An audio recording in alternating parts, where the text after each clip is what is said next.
Amu ina akwaba at the bank assertivity for any day. His Excellency John Dramani Mahama host a cabinet meeting where Jubilee House for meeting the Ghana Cocoa Board who CEO Randy Abbey and a dano now any other people share more discuss the reason why the international market foreigners no enter cocoa with respect to other foreign countries cocoa film and we discuss any day the Jubilee House of Ghana. And it's for Randy Abbey so the reason why you see on the foreign market to cocoa and I've seen summer for cocoa for so grew up no so. Now the public relations officer for Ghana Cocoa Board so Sababontin then similar to about some shameful act via Ekoso the Ghana Cocoa Board for Chima was sent to copy power apaya and versus Cocoa Board name a cocoa marketing company Felix Dogbo and that's Jumakuno ano. And it tells people never go to explanations in the summer to the Syrian a cabinet meeting Koso our year Jubilee House. It's almost a producer who following all these issues, according to Randy Abbey, HM said, no, ama cocoa, a piafo, air chill almost see ya, Oguso air pepine, when ya solution Oguso air. In Tiene, the Jubilee House, as President John Dramani Mahama has called an emergency cabinet session for tomorrow, Wednesday, 11th February 2026, to address all issues affecting the cocoa sector. And no a breaking news are air by Nyame Power China, which is the 11th of February 2026 meeting ebekoso a emergency cabinet meeting sir and ebeko now Fifi Boafo a former public relations officer Cocoa Board under the MPP administration but Fifi Boafo so drop exposes via ochim say Cocoa Board contrary to what the Randy Abbey because according to Fifi Boafo James said, despite the technical issues near the air course, there's a personal beef between Cocoa Board and Penny Foodie. I was couldn't hear Fifi Boafo explanation as to what he believes air course according to an insider a leak or the man Cocoa Board.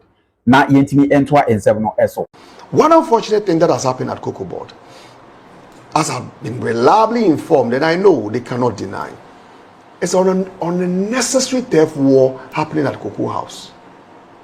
It is needless. It is not supposed to happen, and I am shocked that that has happened. The president indeed appointed Dr. Randy Abbey, who used to sit where you are seated. Maybe you are also modeling to be chief executive of Cocoa Board. I've heard you. Yeah. Dr. Randy Abbey, who used to sit where you are seated, he appointed him chief executive of Cocoa Board. And as a responsibility of the chief executive, together with his board, they appoint move around directors. Indeed, he moved a lot of them.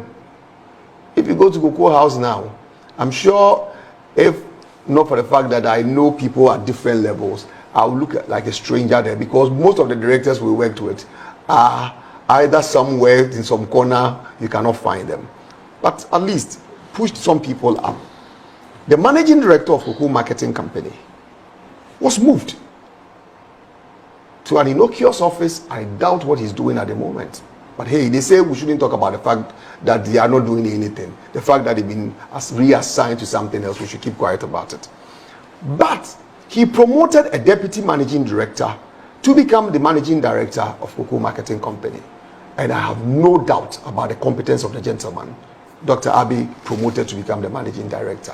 He is someone who has spent his entire life trading cocoa. He understands the industry very well.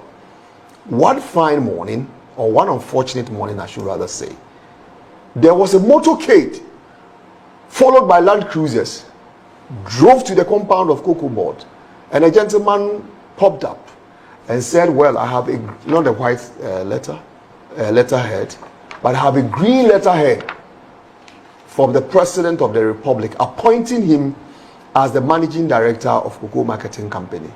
So the one Randy Abbey promoted to the position of managing director must leave. And this gentleman took over as the managing director of Cocoa Board, and he's supposed to be our chief marketer.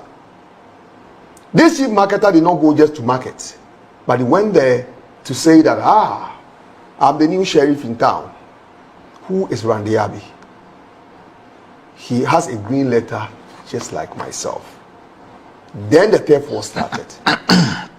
Randy says A and he says B.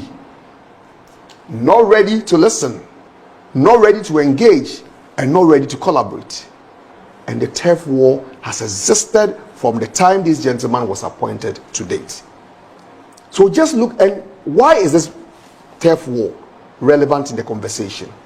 It is relevant because the cocoa marketing company, which this wisdom gentleman heads, the guy who is fighting Randy, they are supposed to sell the cocoa, but they only sell the cocoa based on mandate given by a committee was chaired by Randy Abbey. What's the name of the committee? The committee is called the Sales Executive Committee. Okay. It is chaired by the chief executive of Cocoa Board. Sales Executive Committee. Okay. And the cocoa marketing company, which this gentleman heads, they are responsible for providing the technical support for the decision making. And it's one, if not the most important committee at Cocoa House. Because if that committee gets it wrong, the entire cocoa industry is messed up. And that is what has happened.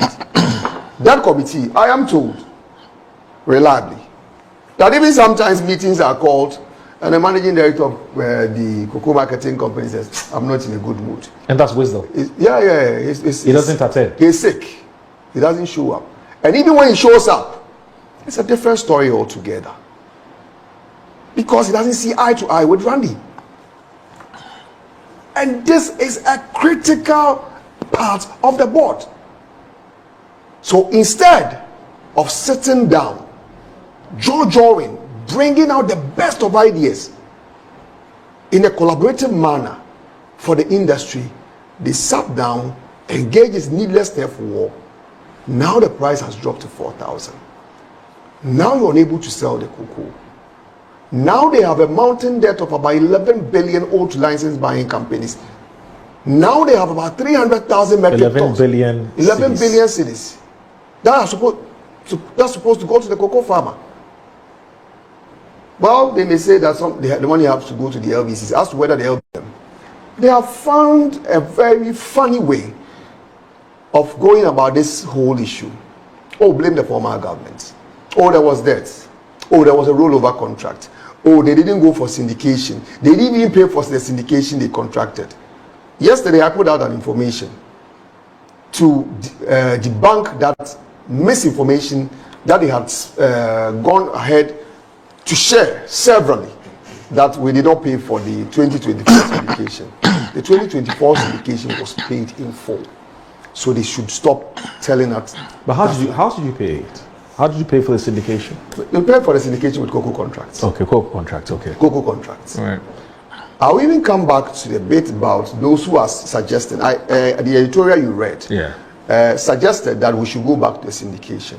Now it is even difficult for Cocoa Board to go back to the syndication, and this is the reason why. Yesterday when I made a post, someone said that, well, Cocoa Board books were bad, and that is why Cocoa Board did not go for syndication. It is not accurate.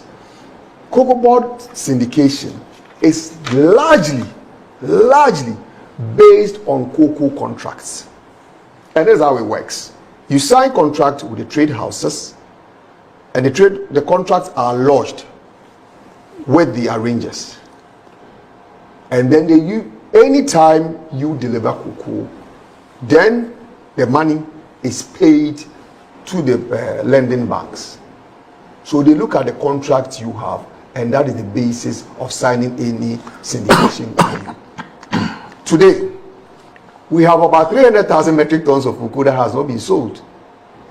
You have to sell that. The cocoa that is on the farms, you have to buy and sell that before you can also sign new contract, which you will use as a guarantee for any future syndication. And now you have stocks you can't even sell, because every cocoa